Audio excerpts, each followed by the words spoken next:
Everyone, Zeddy here again today with a brand new video, and it's finally custom card review time. It's the third time we have done one of these videos, and I have been absolutely overwhelmed by the amount of custom cards you guys have sent over to me. If you're not aware, you can send over your custom cards, your own personal creations, or maybe something you really like that you want me to take a look at over at twitter.com/ZeddyHS with hashtag ZeddyCustom.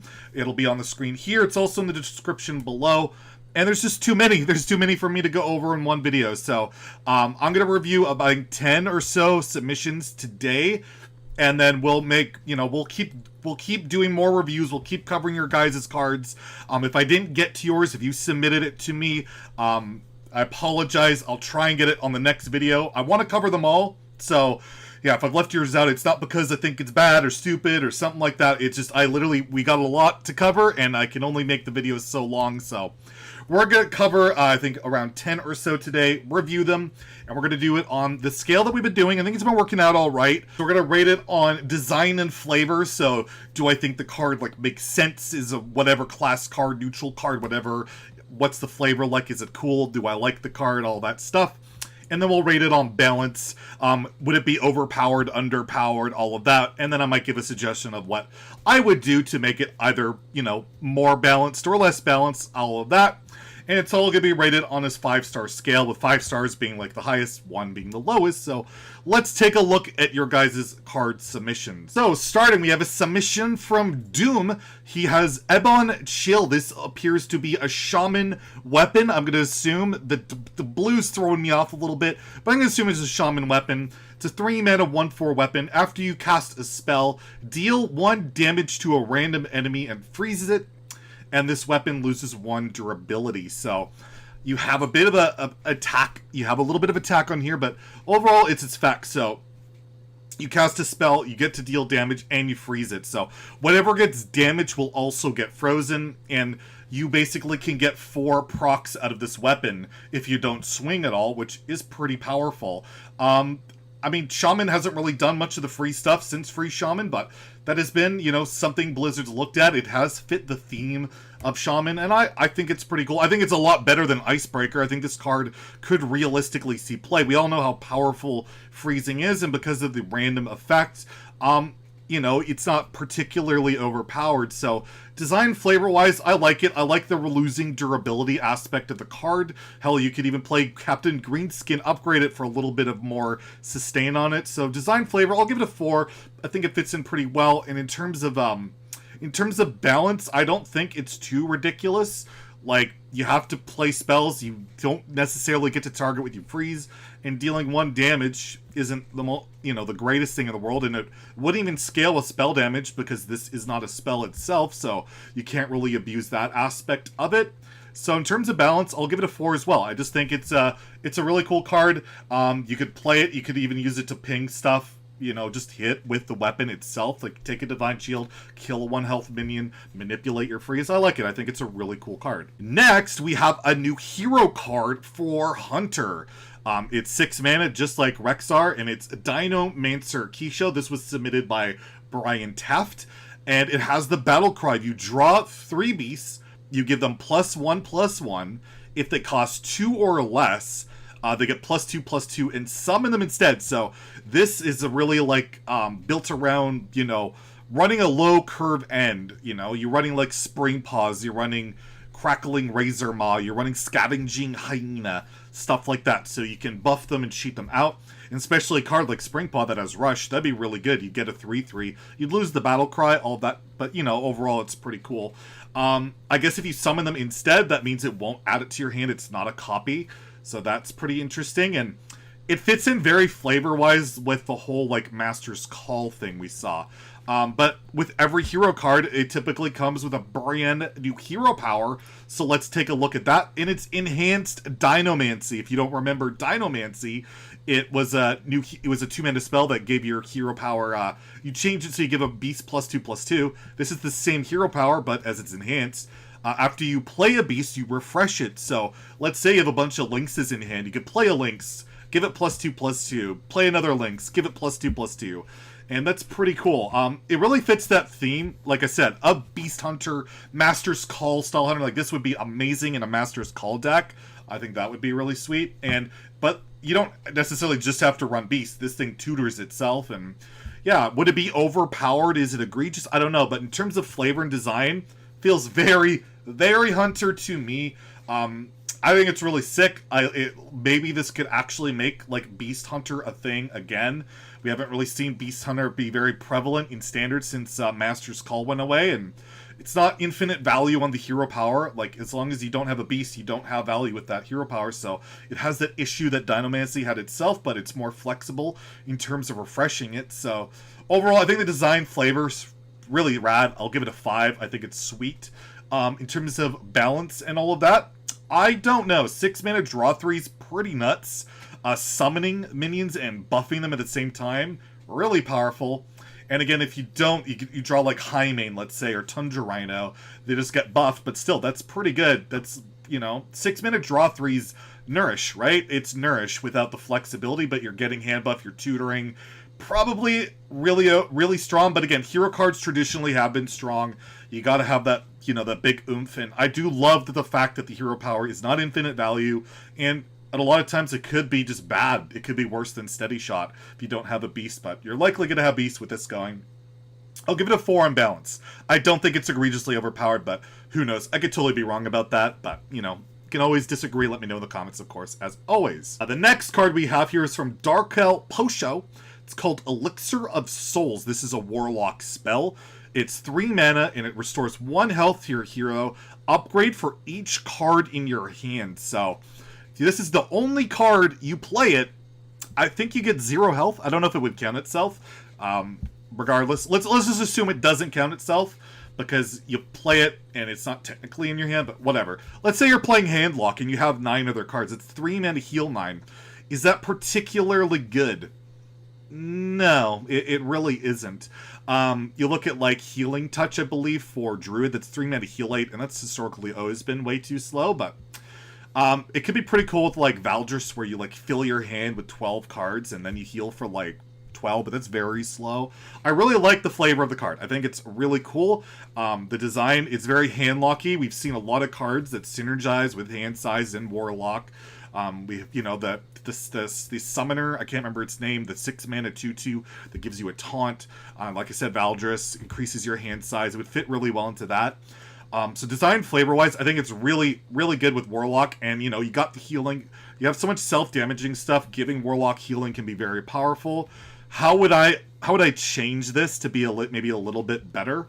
If you put it up to 2, it could be 3 mana heal for, like, what, 18? I think that's almost reasonable. It might be too much. I don't know if you make this cost 2 mana.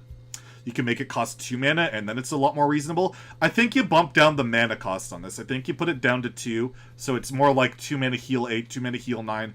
Because it's historically, like, 3 mana heal for that much just hasn't been good enough, so... And especially this can only heal your hero, it can't target a minion, and has even less flexibility. So I'd either notch it down to 2 mana, or make it, like, heal for 2. So, balance-wise, I just don't feel it's strong enough, and I would give it a little bit more oomph, so... I'll give it a 2 on the balance scale, but I really like the card, and this is something I would love to see implemented in the game. Healing based on hand size, like you're using your life tap to build your hand, and you get the payoff of this big heal, so I think it's a really good idea. Next, we have a Druid epic card called Survival Instincts. This was submitted by Emperor Peter. Second straight Druid card from him. He likes his Druid. Destroy a minion and give your opponent a mana crystal, so... This is kind of reminiscent of, like, Mulch to an extent. You destroy a minion, you give a crystal, instead of giving a minion. Is that worse than Mulch? Oh yeah, it's a lot worse. It's hard removal for Druid, which they're lacking in Standard right now. They have basically nothing, since Naturalize got Hall of Famed, and we don't have Spellstones, all that stuff. They rely on, like, rush minions in particular, whether it be Quest Druid or Guardian Animals Druid. It's a lot of rush for the most part. So you're giving them hard removal, but you're ramping your opponent.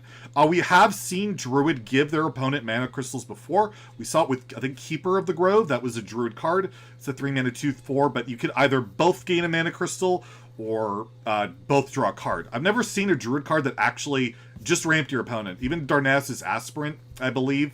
Well, that was just on your own end. You could ramp and deramp, but it'd be interesting to have a card. I mean, it's a ramp card. It's Druid ramping. You're just ramping your opponent. So design flavor-wise, I don't know how much it fits Druid to ramp other people, but you're manipulating mana, and you know it's in that theme of whenever you destroy a minion, hard destroy a minion in Druid, it's at a detriment to yourself. It's always been that way, whether it be naturalized or mulch. So I think it's fairly designed. I think the flavor makes sense in Druid, so I'll give it a 4 for that. In terms of balance, I think it's way too bad. It's really bad. Like, ramping your opponent is super bad. It's super detrimental. Like, you know, you're not ramping yourself at all. You're just removing one threat. Like, you remove an Edwin, I guess it feels, even then it feels bad because you're ramping your opponent. You're giving them mana. I think this would be like 2 mana. You can make this 2 mana, and it would still probably be really rough to run this card. So in terms of balance, I'm going to give it a 1. I just think it's way too underpowered, because at 3, that's an expensive payoff for one single hard removal when cards like Death are in the game, Sap, Execute. It's a lot of a sacrifice for that. So yeah, maybe notch it down a mana, maybe even 2. That'd probably be a bit too much, but then maybe we're talking. And oh yeah, there's also Biology Project that ramped other opponents. So yeah, you know, Druids ramped other players. Just typically it's at the same time as themselves. Next, we have a legendary Warlock spell submitted by Jarman. I think the 2 versions of it. We're using his most recent one.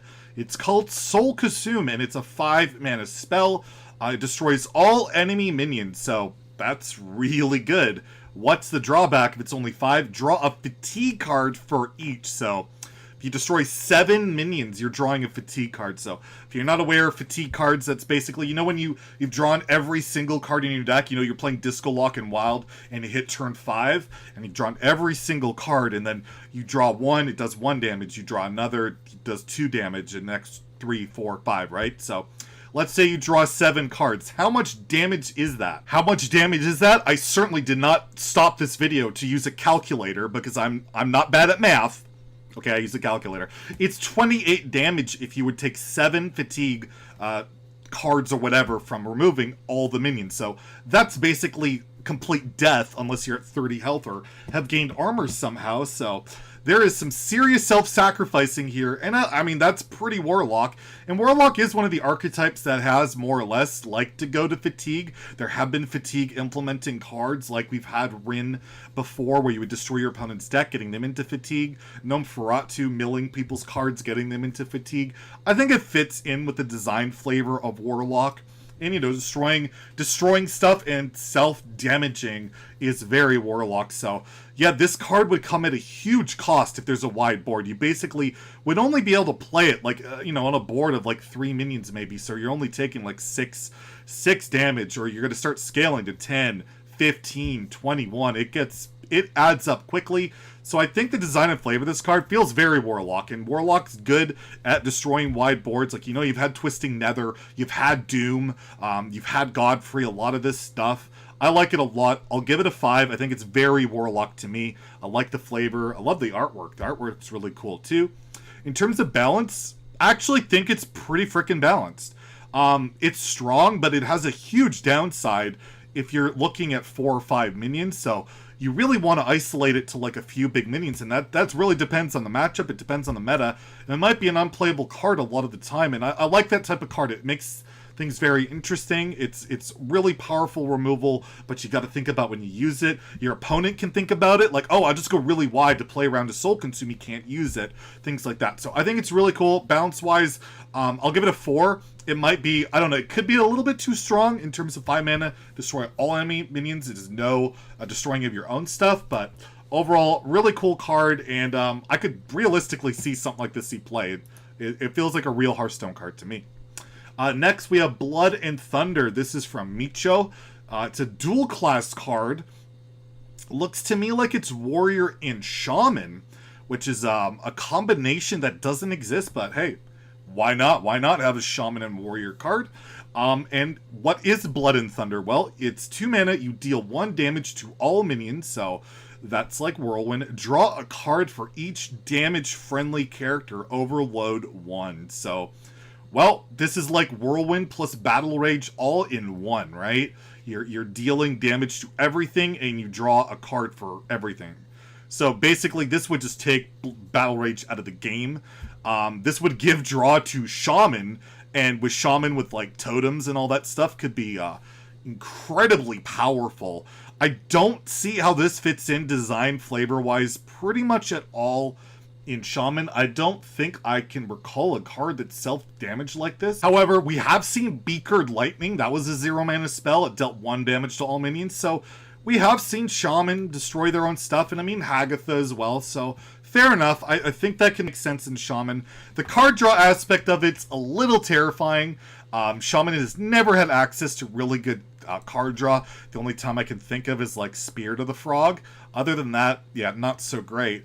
But, I mean, it fits in very well in flavor with Warrior. This is exactly what Warrior loves to do. Self-damage, draw cards based off self-damage. I think design and flavor-wise, in Warrior, it's like a 5. Shaman, I'd say more like a 3.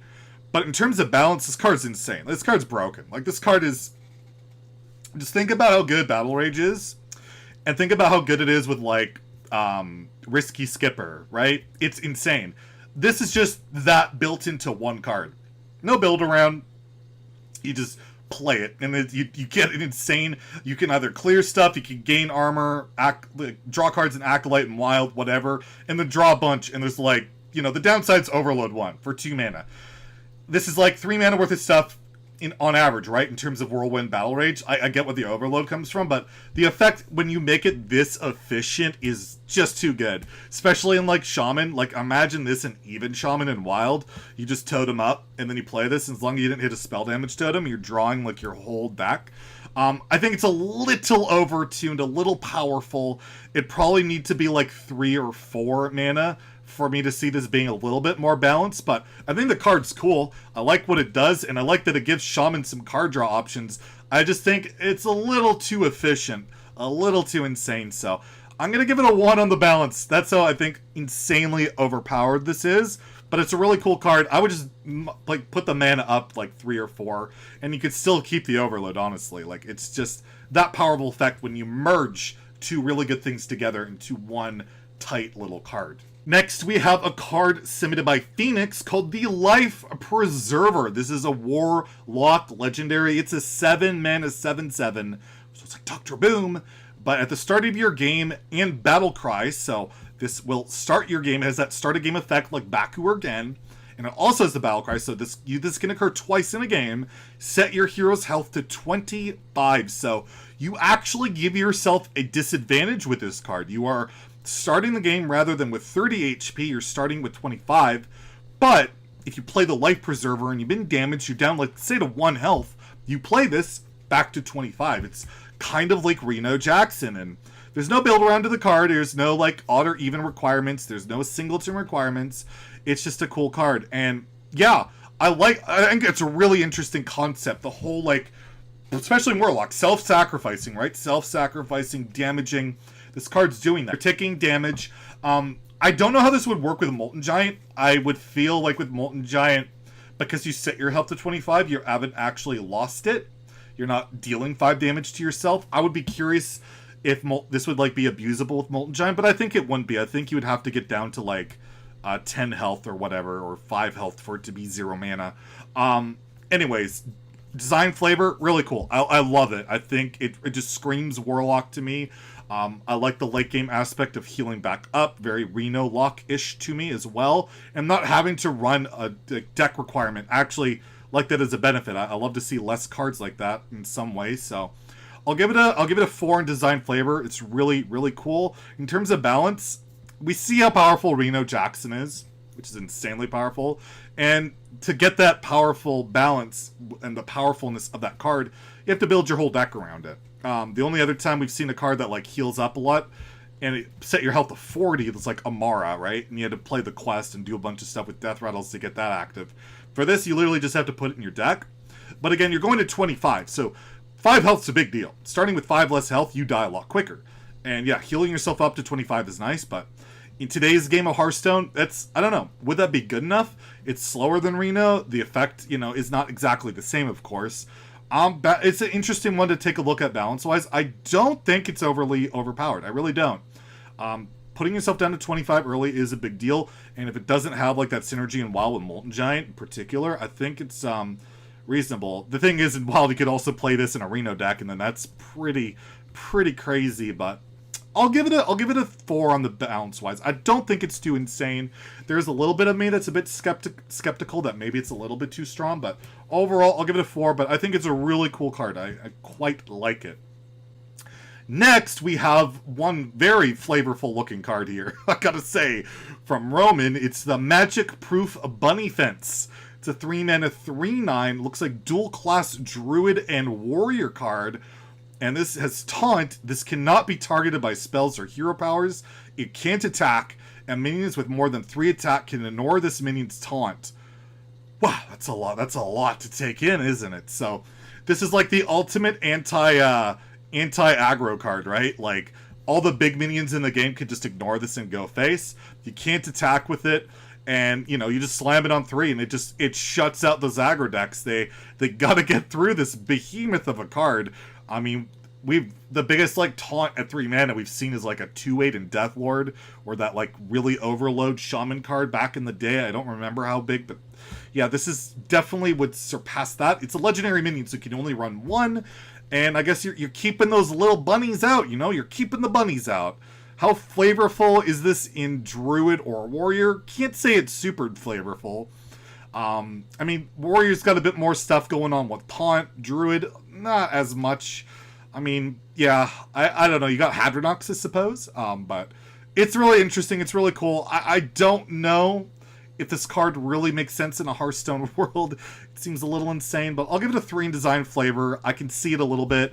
In terms of balance, I think it's a little too good. You play this on 3, that is just so soul-crushing. Like, people don't have minions with 3 attack or more by turns like 4 or 5 usually, so you're just gonna clean up and lock the game out. And I would see this actually going more into like aggressive decks, like Token Druid would love this. They wouldn't be able to attack with it, but they'd play it and just buff it up, and like you can never get through, and they'll play all their other little crappers with it, and yeah, their bunnies are gonna get through, right? So balance wise, probably a little too strong.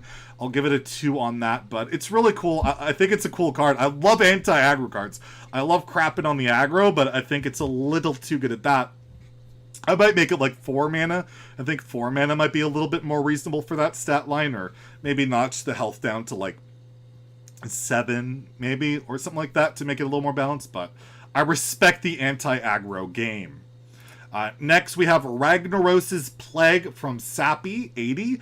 This is a legendary mage spell. It's 9 mana, and for the next 5 turns, you deal 2 damage to all minions at the end of the turn. So this is like Baron Geddon every single turn. It doesn't go face, but yeah, you get basically a 2-sided AoE every turn for the next 5 turns.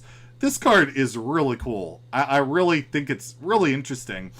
We've seen, you know, that type of effect kind of like Flame Leviathan back in the day.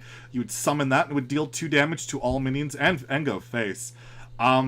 Is this card very mage? I think so. I think mage and AoEs, legendary spells, big effects, fire effects, that's very Jaina. It's very Jaina to me. The design and flavor I think is really cool, really interesting. I'll give it a 4 in that regard.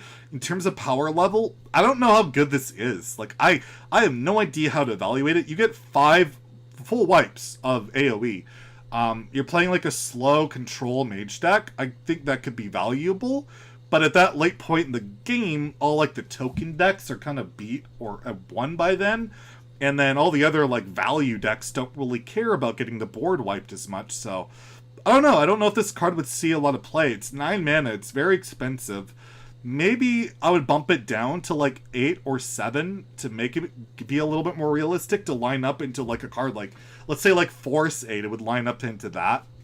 I think maybe it's a little overcosted just because, yeah, that late in the game at 9 mana, I don't know. But then again, you could like cheat it out potentially with like Totalarin or Dragoncaster, but those are pretty expensive now. So I think this balance wise, I'm going to give it a 2, not for that it's overpowered or anything. I just think that it might need a little bit more juice in terms of its mana cost, or maybe its board wipe should be 3 damage or something. So maybe I'd adjust that a little bit, but overall I think it's a really cool card. I just feel like 9 mana for that effect, it might be a little bit too much. And that is every single card that I'm going to review this time around.